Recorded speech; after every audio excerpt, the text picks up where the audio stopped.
Life's end. Isn't it beautiful? It's almost tragic.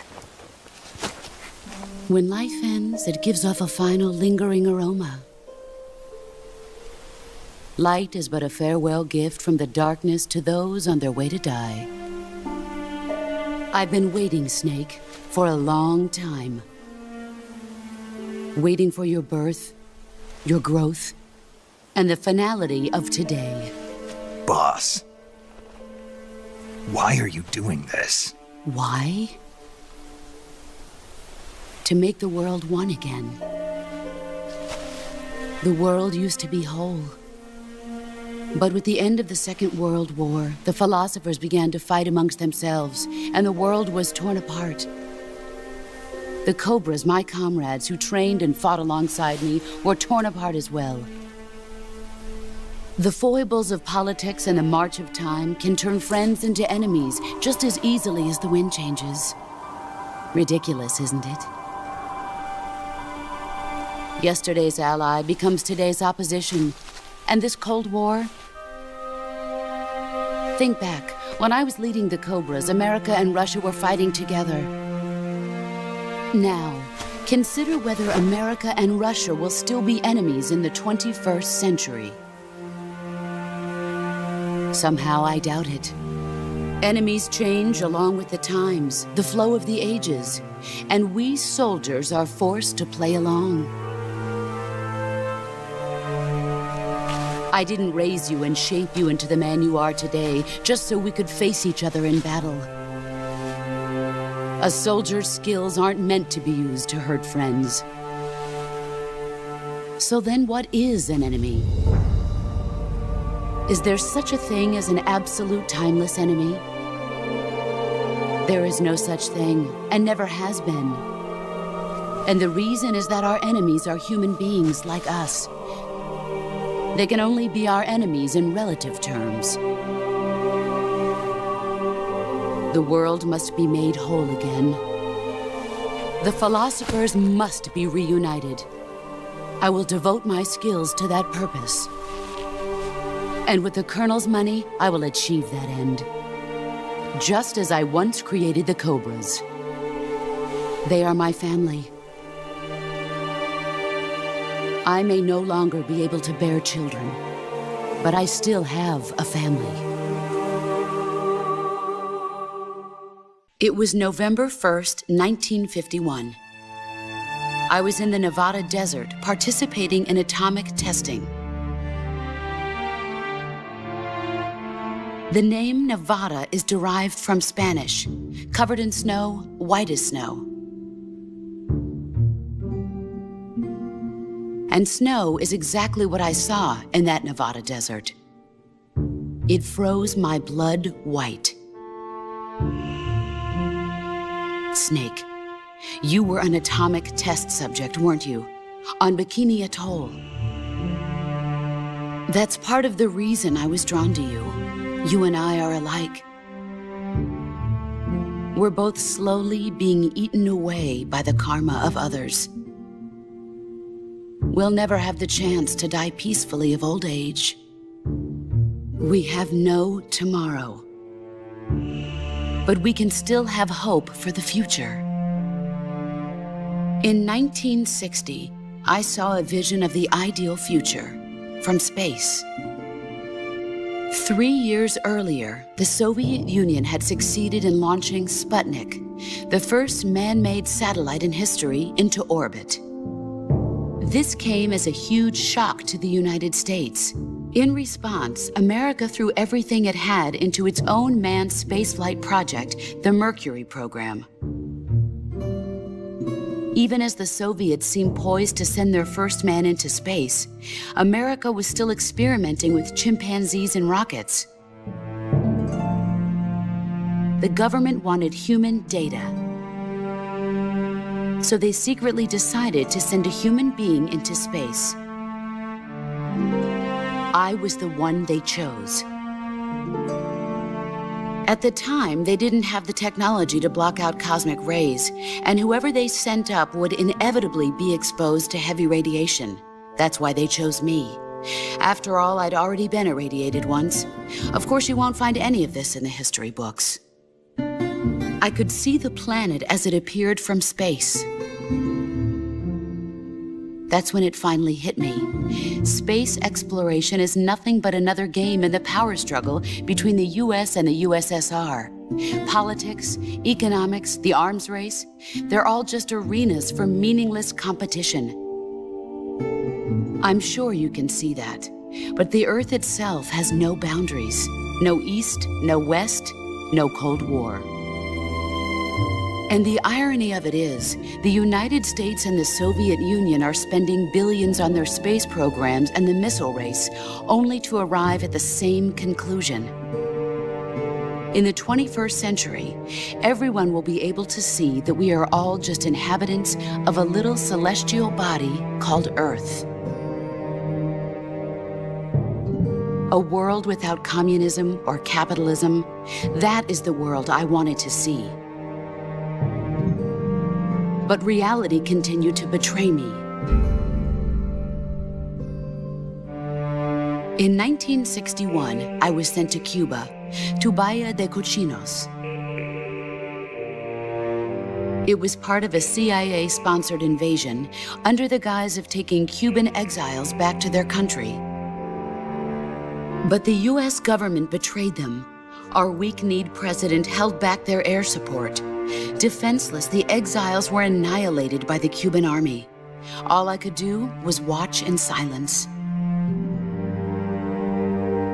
I was set up by the very country I'd sacrificed so much for, by the very government I dedicated my life to defending. I was driven from the surface world, and I went underground.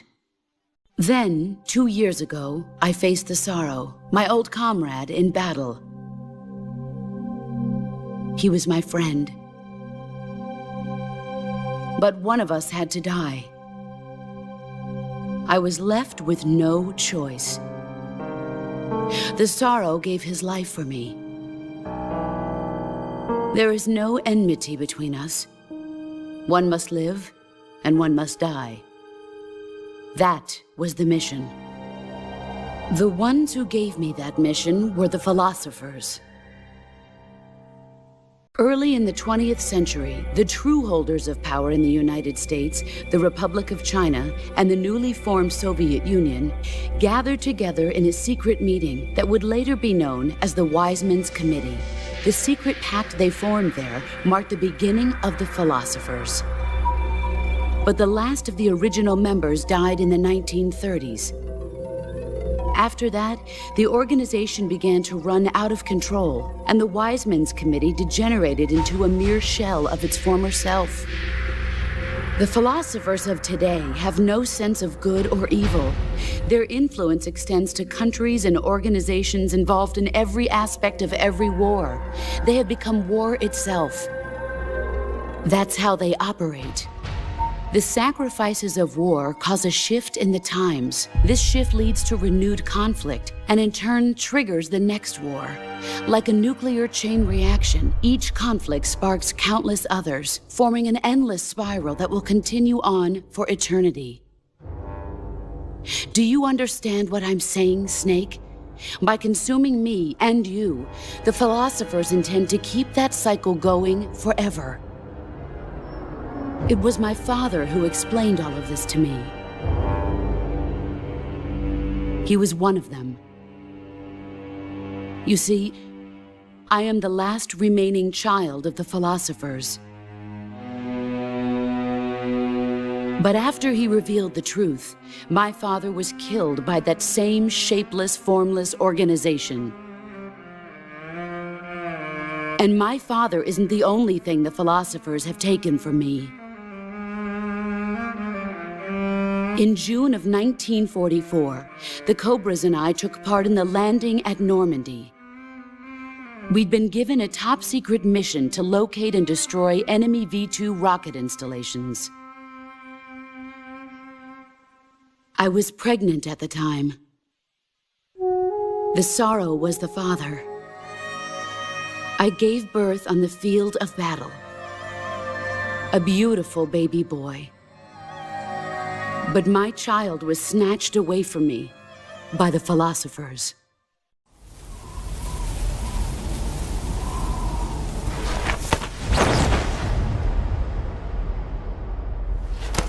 Look at this scar.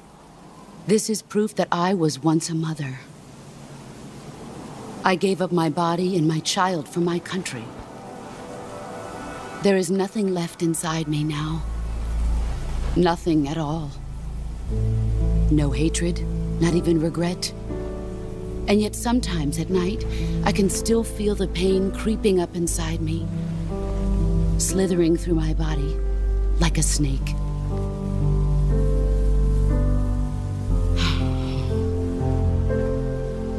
I've never talked this much about myself before. Thanks. Thanks for listening to me.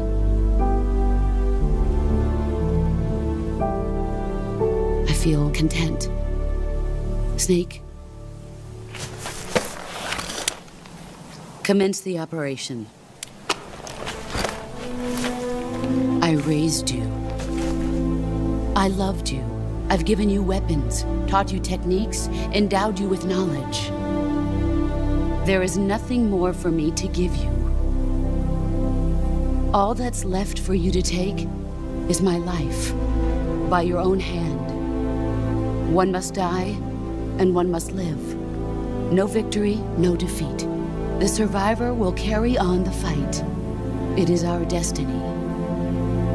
The one who survives will inherit the title of boss. And the one who inherits the title of boss will face an existence of endless battle. I'll give you 10 minutes. In 10 minutes, MiGs will come and bomb the hell out of this place. If you can beat me in less than 10 minutes, you'll be able to escape in time. Let's make this the greatest 10 minutes of our lives, Jack.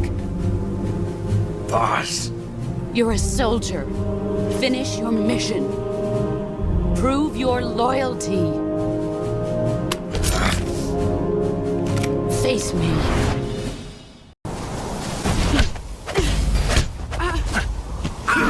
Excellent.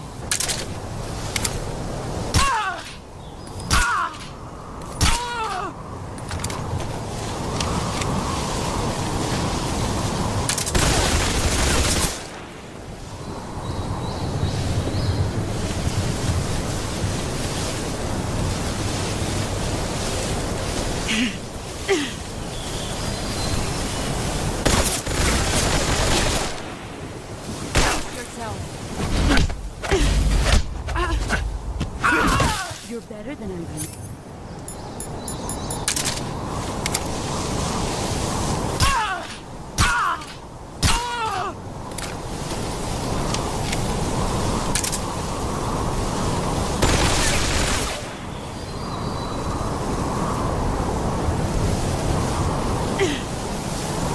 Let's see what you're made of.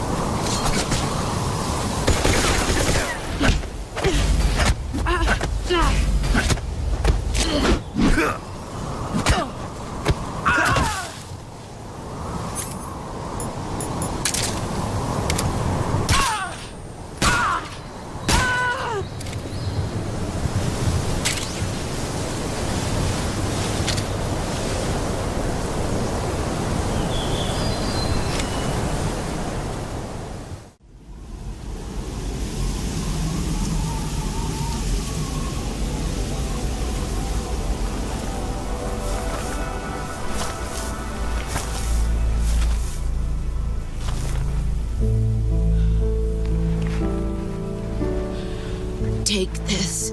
Keep it safe.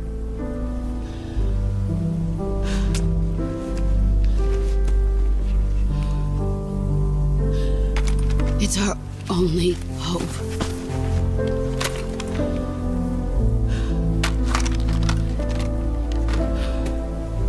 A patriot? Why are you giving me this? Jack. Or should I say, Snake, you're a wonderful man. Kill me. Kill me now. Do it.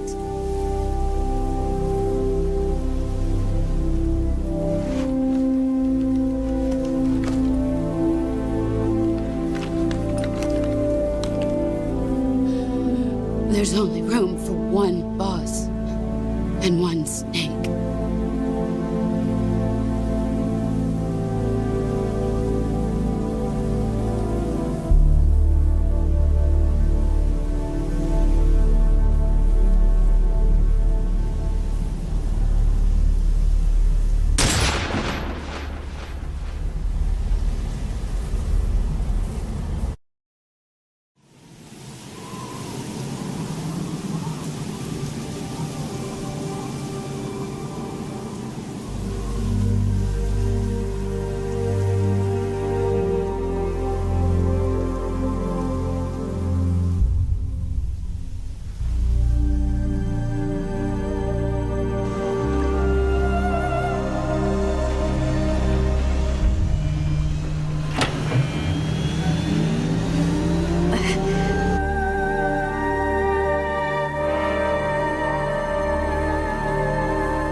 Ready to go, Snake?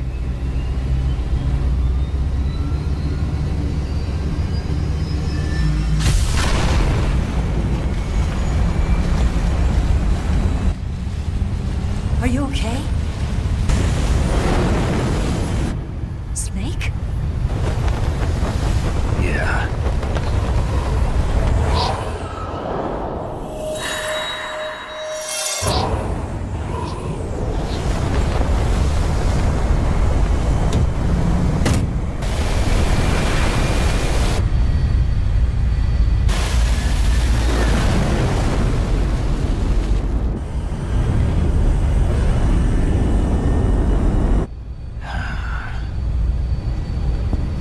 I told you you could trust me.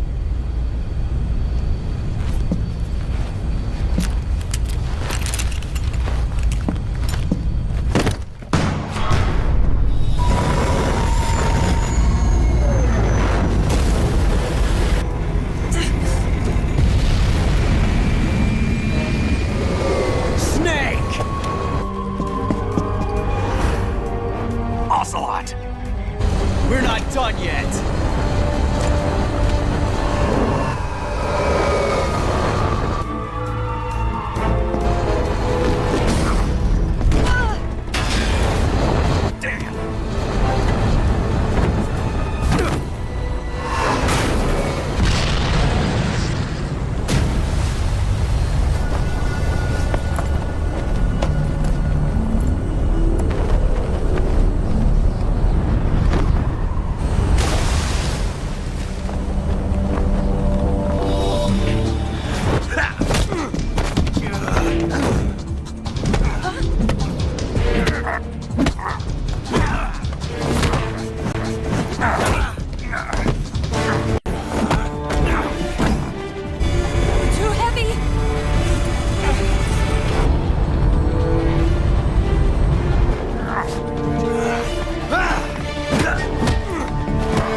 Snake, try to remember some of the basics of CQC.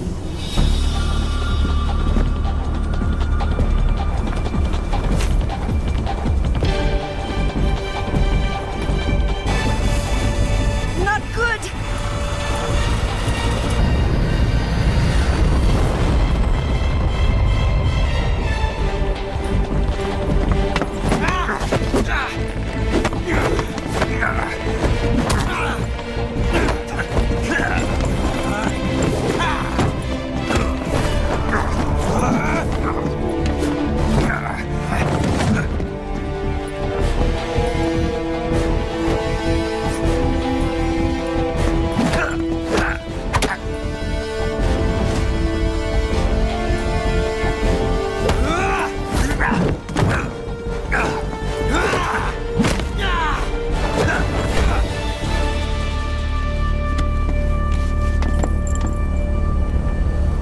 I picked up a few new moves.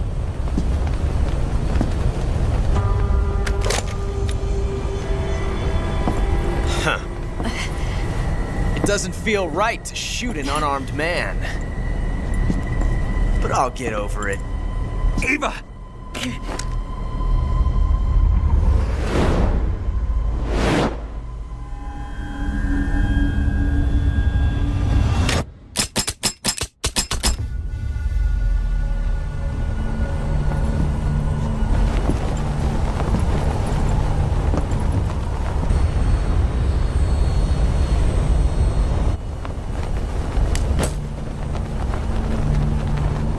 What do you say to one last showdown? Yeah, all right.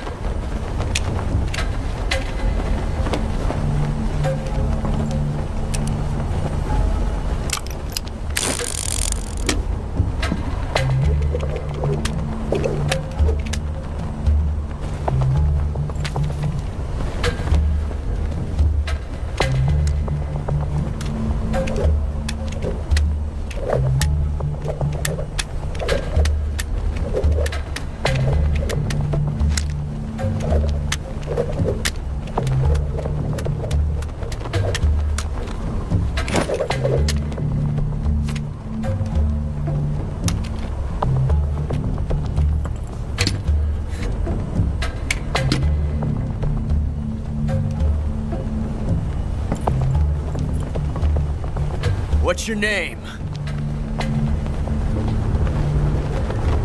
Snake. No, not that name. You're not a snake, and I'm not an ocelot. We're men with names. My name is Adamska. What's yours? John. Very well, John. Plain name, but I won't forget it.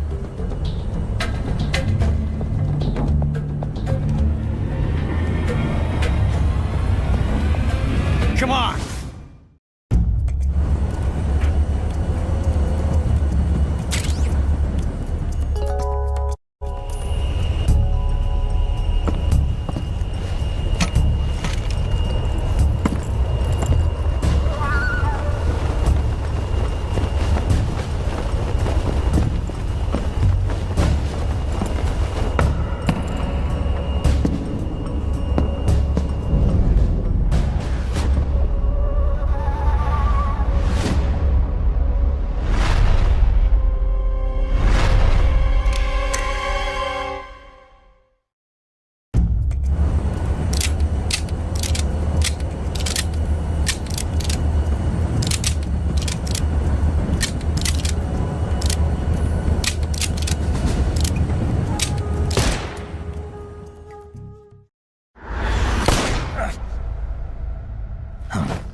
It's a blank.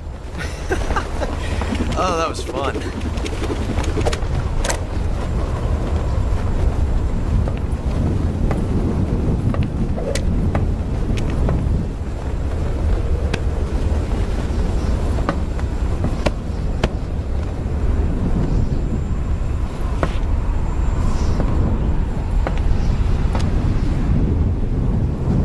we meet again, John.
We made it. Yeah, we sure did.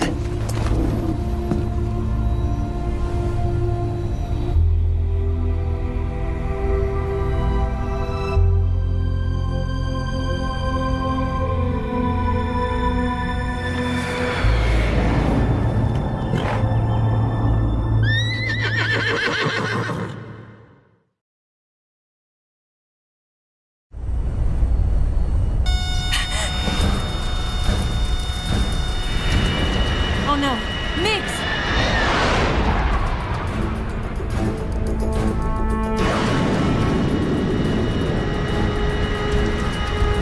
There's no way out! What are we gonna do? We've come too far to let them stop us now. Those things have got to be armed. It's no use. There's no way we can outmaneuver them.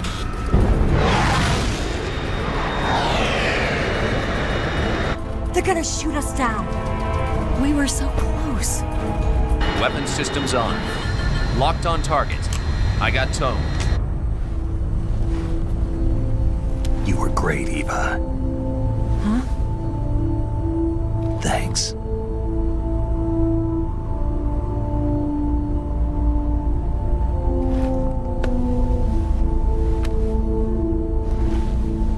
Oak 19, this is Control. Stand by for a direct order from the chairman. Oak 19, return to base immediately. Do you read me? This is a direct order from Comrade Khrushchev. Return to base immediately. Oak 19, do you copy? Understood. Aborting mission. RTB. Look! The MiGs are turning back! Woo!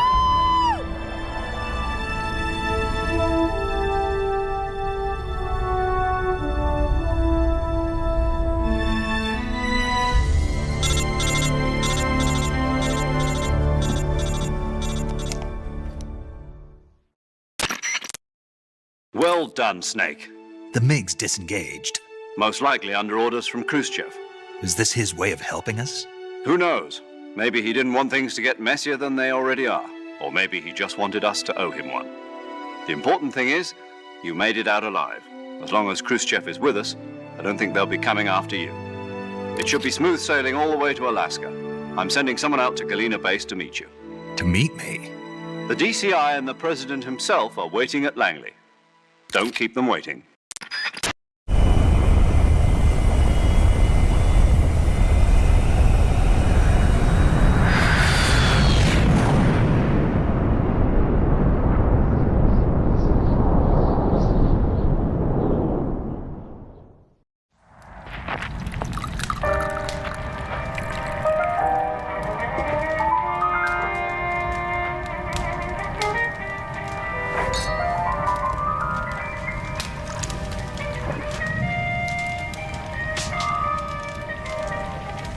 So what are you going to do now? Go back to the KGB? What do you want me to do? Did you ever think about coming back to America? I can't go back.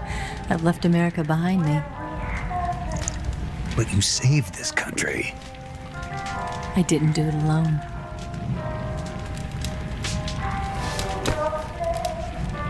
And I still owe you a dinner.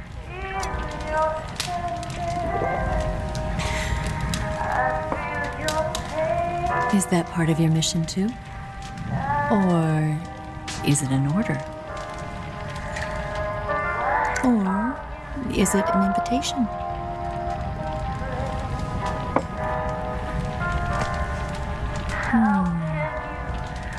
Or a proposal? I don't take orders from anyone now.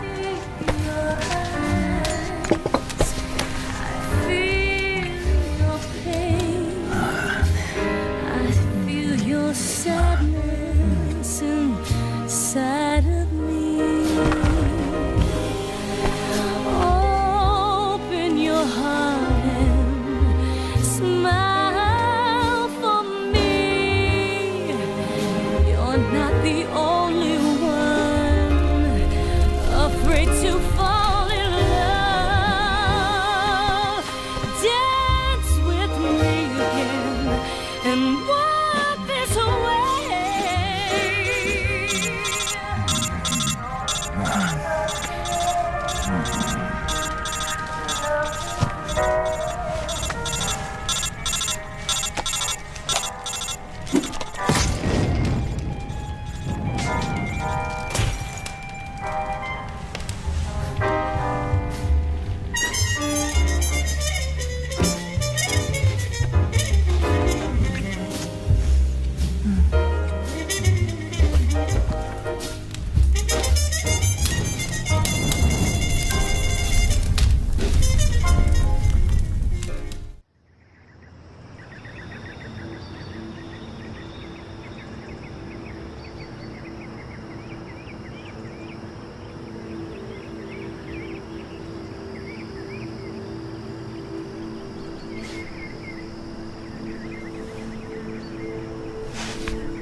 Scholars tell us that the first spy in history was the snake in the book of Genesis. In that story, it was Eve who was tempted by the snake in the Garden of Eden. But this time around, it was I who tempted the snake and got away with the forbidden fruit of knowledge. Forgive me, snake.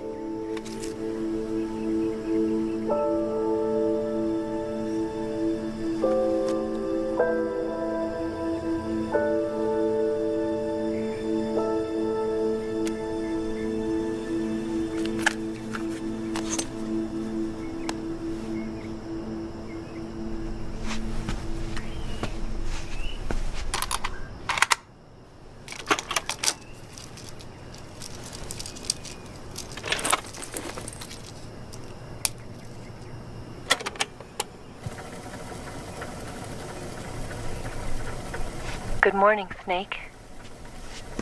I hope you slept well. First of all, I have to apologize. I wasn't sent by Khrushchev. I'm not a KGB spy, and I never worked for the NSA. I'm an agent of the People's Republic of China for the General HQ 2nd Department of the People's Liberation Army. It was all a lie. I tricked you. And I'm sorry.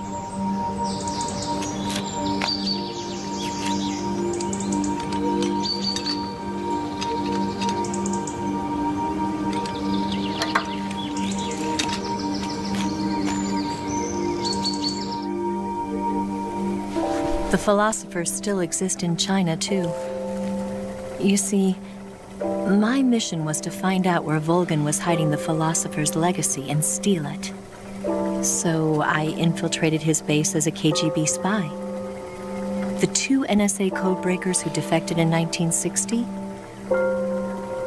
were actually both men. The real Adam never showed up at the meeting place, saving me the trouble of having to eliminate him. I sneaked in by pretending I was Eva. And you and Sokolov and Volgin, you all believed me. The philosopher's legacy was originally held in common between the US, Soviet Union, and China. We couldn't let the Russians and the Americans take it all for themselves. The Chinese government had its eye on the legacy, too. I got the film containing the legacy, and also the nuclear missile launch data from the Shagohod. 5 years ago, the Soviet Union stopped supplying us with nuclear weapons technology. Since then, China's Liaodong easing, hydrogen bomb, and space rocket projects have fallen behind. But with this data, our country will be able to develop its own nukes. We'll create a deterrent force to rival those of the US and Soviet Union. Everything has gone according to plan, thanks to your help. I, too, am one of the philosophers. I'm an agent of the philosophers, a graduate of one of their charm schools. I was raised in a joint US-Soviet-Chinese facility to become a sleeper agent. This was before the war. Back then, they were collecting children from all over the world. As a result, I'm indistinguishable from a native-born American. So it didn't surprise me when you and Volgan couldn't tell the difference. But she knew right from the beginning. She knew because before the war, she was at one of the philosopher's schools too, as an instructor. The boss was the only one I couldn't fool. She was the only one who knew I was a fake. She told me everything. Why did she open her heart to me like that? At the time, I couldn't understand it. But now, I think I do. Snake. She wanted you to know the truth. She chose me to tell you. That's why she saved my life. I've lied to you so many times, but not this time. My orders from the government were to obtain the legacy and to eliminate everyone who knew the truth about what happened. In other words, I'm supposed to kill you.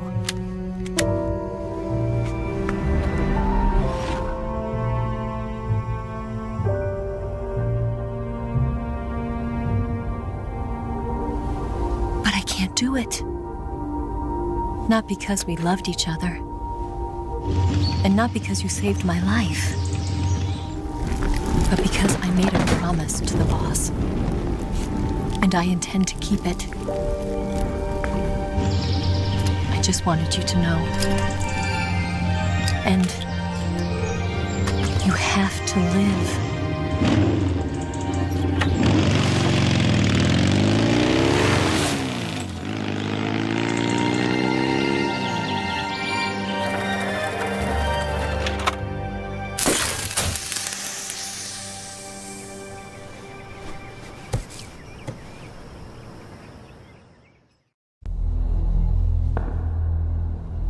Snake, listen to me.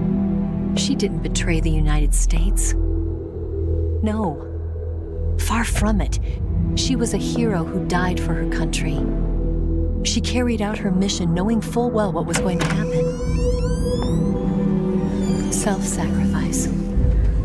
Because that was her duty.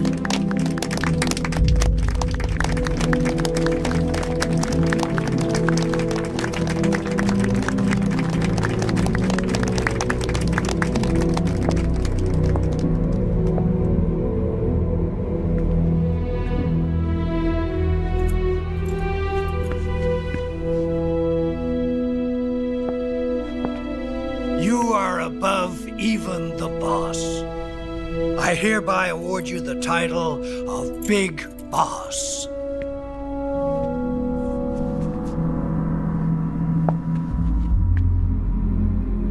You are a true patriot.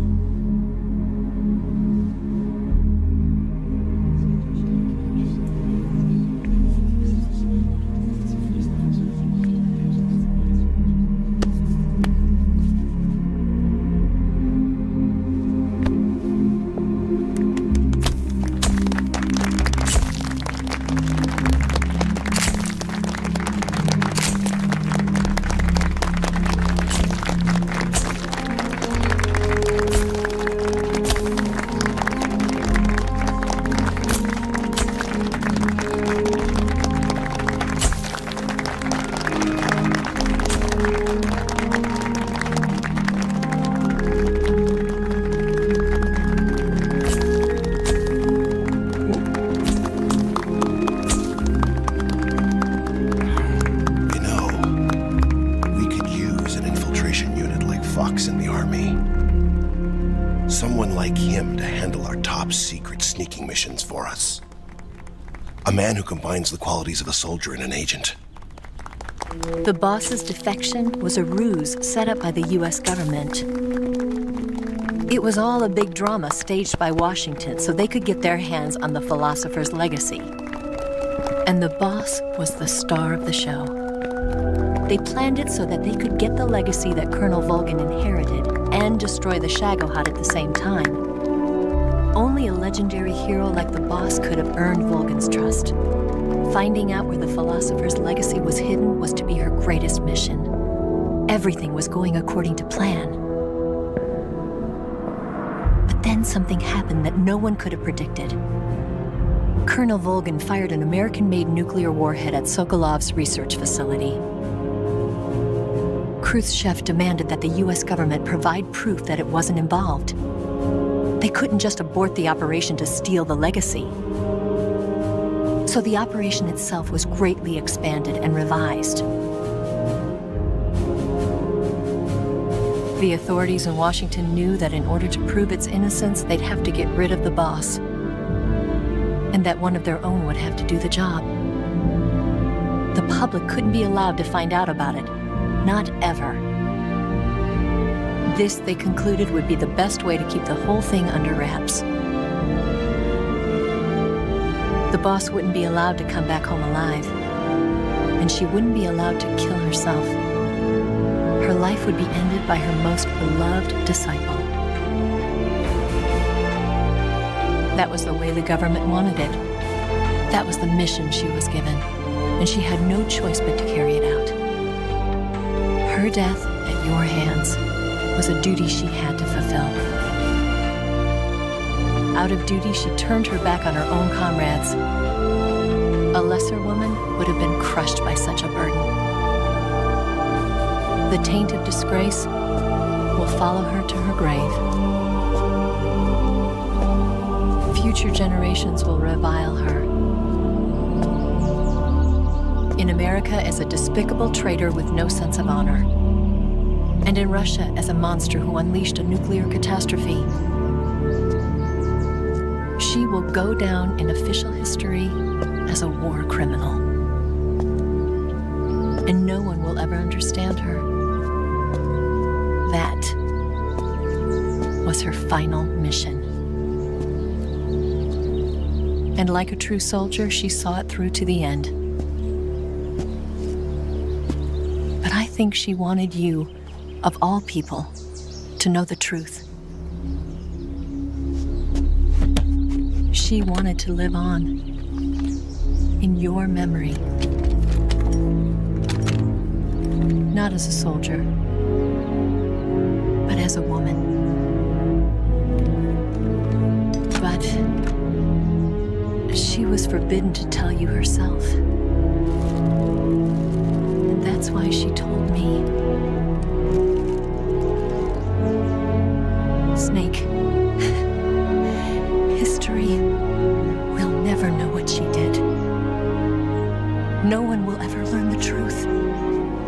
Her story, her debriefing, will endure only in your heart.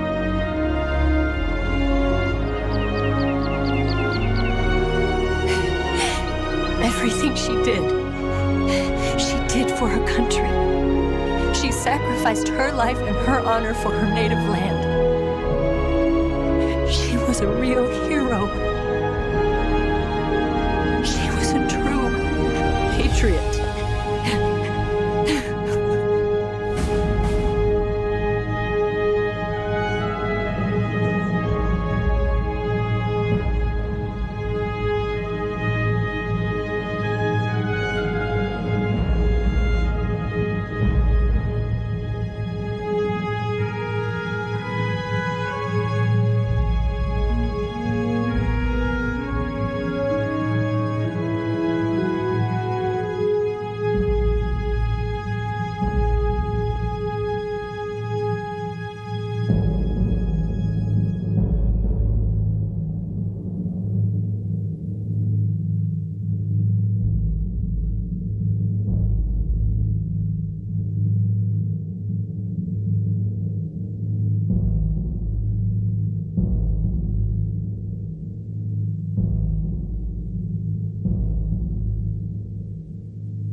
Yes, Grozny Grad and the Granin Research Facility have both been wiped out without a trace. I understand, sir, but they were necessary sacrifices. Yes, the CIA has taken care of the boss themselves. I believe the White House will be satisfied. Khrushchev is finished. Your time has finally arrived. Yes, the American president is relying on us to keep a lid on the whole affair. We've got him by the balls. It should make a valuable trump card in future negotiations. Yes, Chief Director, of course. I'll keep the KGB informed.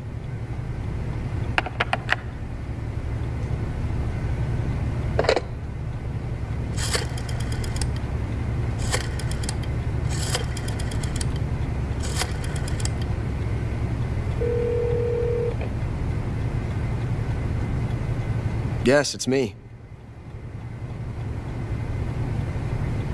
The boss has accomplished her mission.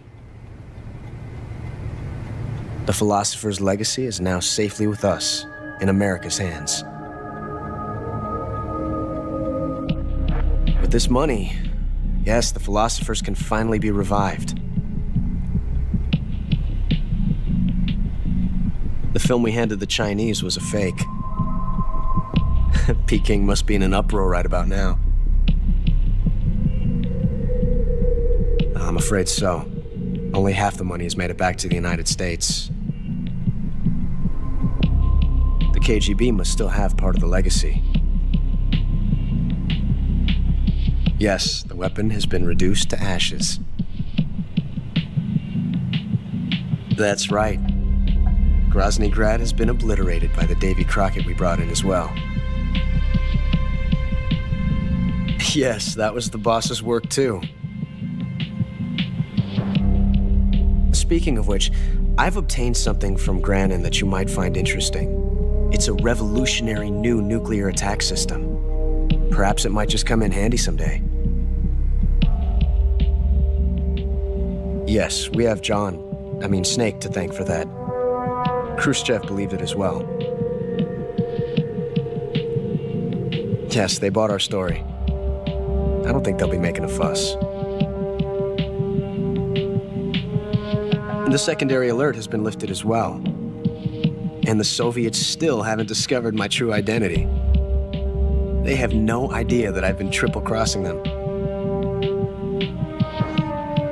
I will continue my activities as a contact for the new government.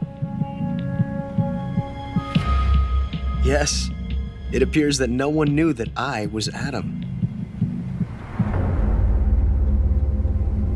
Of course, I am always at the CIA's disposal.